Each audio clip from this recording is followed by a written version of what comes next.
سورہ فاتحہ ہم پڑھتے ہیں تو سورہ فاتحہ میں دو مضمون ہیں. کتنے؟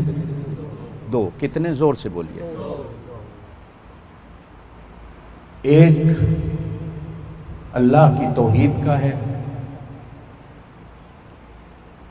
اور ایک بڑوں کے ساتھ جڑے رہنے کا یعنی تقلید کا ہے. توجہ دینا میری بات پر. چونکہ اس امت میں اہل سنت والجماعت میں بھی کئی فرقے ہیں. خاص طور پر اہل سنت والجماعت میں 3 بڑے فرقے ہیں تو اور بھی بہت، لیکن 3 بڑے ہیں. ان میں سے ایک فرقہ ایسا ہے جو اللہ کی توحید میں کمزور ہے. وہ اللہ کا حق پیروں کو، درباروں کو، ملنگوں کو، درختوں کو، پتھروں کو، قبروں کو، جھنڈیوں کو، ٹاکیوں کو، حلوے مانڈے کو، پراٹھوں کو، اللہ کا حق ان کو بھی دیتا ہے اہل سنت والجماعت. ایک مضمون ان کے لیے ہے الحمدللہ رب العالمین الرحمن الرحیم مالک یوم الدین، یہاں تک، جس میں اللہ کی توحید ہے. اور اہل سنت والجماعت میں ہی ایک اور فرقہ ہے جو بزرگوں کے ساتھ جڑے رہنے سے منع کرتا ہے. بڑے کچھ نہیں، خود قرآن سمجھو، خود حدیث سمجھو. بڑوں کی بات کو ماننا شرک ہے.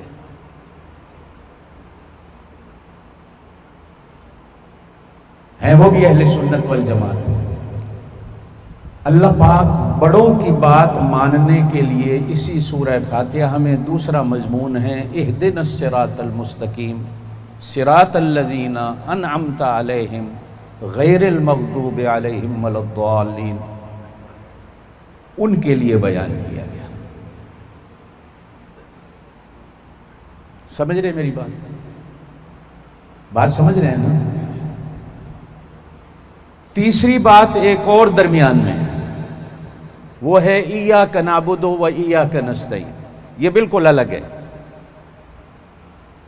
الحمدللہ رب العالمین الرحمن الرحیم مالک یوم الدین، یہ ایک اسٹاپ ہے. ایاک نعبد و ایاک نستعین یہ اور بات ہے. اہدنا الصراط المستقیم صراط الذین انعمت علیہم غیر المغضوب علیہم ولا الضالین، یہ اور بات ہے. میری بات سمجھے ہو؟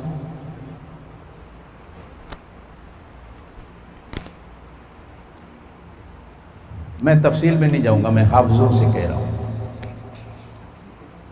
الحمدللہ رب العالمین الرحمن الرحیم مالک یوم الدین، یہاں اسٹاپ ضروری ہے. یہاں اسٹاپ اس لیے کہ یہ اللہ کی ایک الگ بات ہے، اس کی توحید ہے. ایاک نعبد و ایاک نستعین اس کے ساتھ جڑا ہوا نہیں ہے.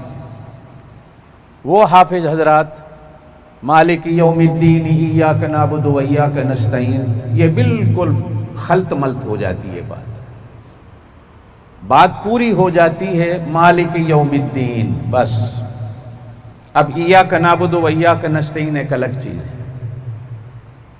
اہدنا الصراط المستقیم صراط الذین انعمت علیہم غیر المغضوب علیہم ولا الضالین، یہ ایک بات ہے. مولانا بیٹھے ہیں، یہ میری بات کو سمجھیں گے. آپ حضرات کو، ان کو میں سمجھانے کے لیے کہہ رہا ہوں کہ جب بھی فاتحہ پڑھیں، اور اس پر حدیث بھی سنا دیتا ہوں، نبی پاک صلی اللہ علیہ وسلم نے ارشاد فرمایا جب بندہ کہتا ہے الحمدللہ رب العالمین، اللہ فرشتوں کو گواہ بنا کر کہتے ہیں کہ دیکھو میرا بندہ کس طرح میری بزرگی کو بیان کر رہا ہے. یہ حدیث میں الفاظ ہیں. جب بندہ کہتا ہے الرحمن الرحیم تو اللہ فرشتوں سے کہتے ہیں دیکھو میرا بندہ کس طرح میری تعریف کر رہا ہے. جب بندہ کہتا ہے مالک یوم الدین تو اللہ فرشتوں سے کہتے ہیں دیکھو کس طرح میری بادشاہی کا میرا بندہ اقرار کر رہا ہے۔ اب یہ 3 جملے ہو گئے، کتنے؟ اب حافظ ایک ہی رفتار میں کہتا الحمدللہ رب العالمین الرحمن الرحیم مالک یوم الدین تراویح میں، اب اللہ کے 3 جملے یہ سننے سے رہ گیا۔ سمجھ رہے ہو میری بات کو؟ تھوڑا میں بڑے سادہ لفظوں میں، جب بندہ کہتا ہے مالک یوم الدین یہ بالکل الگ شے ہے، اس وقت اللہ فرشتوں سے کہتا ہے یہ میرے بندے اور میرے درمیان میں راز دی گل ہے، تو انہوں نہیں پتا۔ اللہ فرشتوں سے کہتا یہ میرے اور میرے بندے کے درمیان میں راز و نیاز ہے، تمہیں نہیں پتا، چپ رہو۔ جب بندہ کہتا ہے اہدنا الصراط المستقیم صراط الذین انعمت علیہم غیر المغضوب علیہم ولا الضالین، اس وقت اللہ اپنے فرشتوں سے کہتے ہیں گواہ ہو جاؤ، اس نے ابھی آمین نہیں کہی لیکن میں پہلے کہہ دیتا ہوں کہ اس نے جو مانگا میں نے دے دیا۔ اب یہ 3 باتیں ہو گئیں، سمجھ رہے ہیں؟ کچھ حافظ ایسے ہیں گولی مار الحمدللہ رب العالمین الرحمن الرحیم مالک یوم الدین ایاک نعبد و ایاک نستعین اہدنا الصراط المستقیم صراط الذین انعمت علیہم غیر المغضوب علیہم ولا الضالین، نہ اینوں پتہ چلیا کی پڑھیا نہ تانوں پتہ چلیا کی پڑھیا، اللہ دے خزانے وچ کوئی نہ گیا۔ اس لیے ان بچوں سے نصیحت ہے میری، بچے ہیں اپنے، الحمدللہ رب العالمین وقف کر لو، اللہ تمہاری تعریف کر رہا ہے فرشتوں کے سامنے۔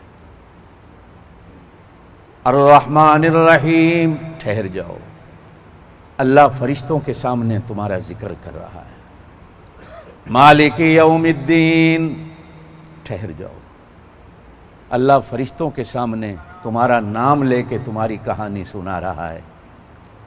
ایاک نعبد و ایاک نستعین ٹھہر جاؤ،